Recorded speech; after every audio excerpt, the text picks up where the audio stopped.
हे आहे स्टार आणि आपण पाहत आहात स्टार वन मिनी बस, अचूक निर्भीड पत्रकारिता।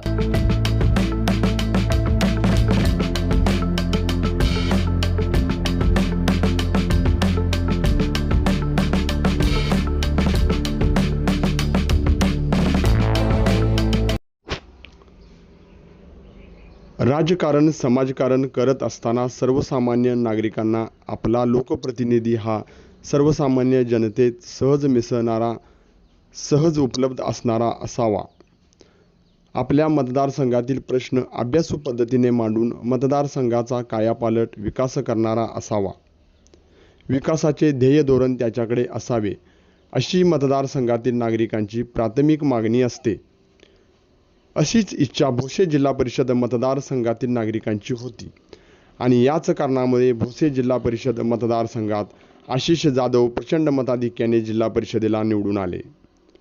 राजकारणात येण्याअगोदर समाजकारणात त्यांनी मोठा सहभाग दिला। प्राथमिक आरोग्य केंद्र, जिल्हा परिषदेच्या शाळा सुधाराव्यात यासाठी त्यांनी प्रयत्न केले। आशिष जाधव यांनी अनेक जिल्हा परिषद शाळांना मदत केली। आजचे तरुण उद्याचे भविष्य आहेत, त्यामुळे शाळा सुधारल्या तर उद्याची पिढी सुधरू शकते, हा त्यांचा मानस आहे। यामधून त्यांची समाजकार्याची ओढ दिसून येते।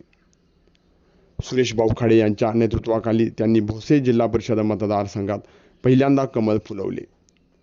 या मतदारसंघात आशिष जाधव यांच्या रूपाने भाजपला एक अभ्यासू सदस्य मिळाले।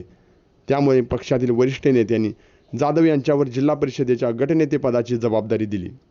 ही जबाबदारी समर्थपणे ते पार पाडत आहेत। जिल्हा परिषदेच्या विशेष सभेला असो की शेतकऱ्यांच्या योजना असोत, त्यामधील अभ्यास असल्याने जिल्हा परिषदेला एक उत्कृष्ट सदस्य मिळाला असल्याची चर्चा सध्या मतदारसंघात आहे। सर्वांना सोबत घेऊन काम करण्याची उमेद त्यांच्यामध्ये आहे। त्यामुळे संघटन कौशल्य कसे असावे याचे उत्तम उदाहरण आशिष जाधव यांच्याकडे पाहिल्यावर कळते।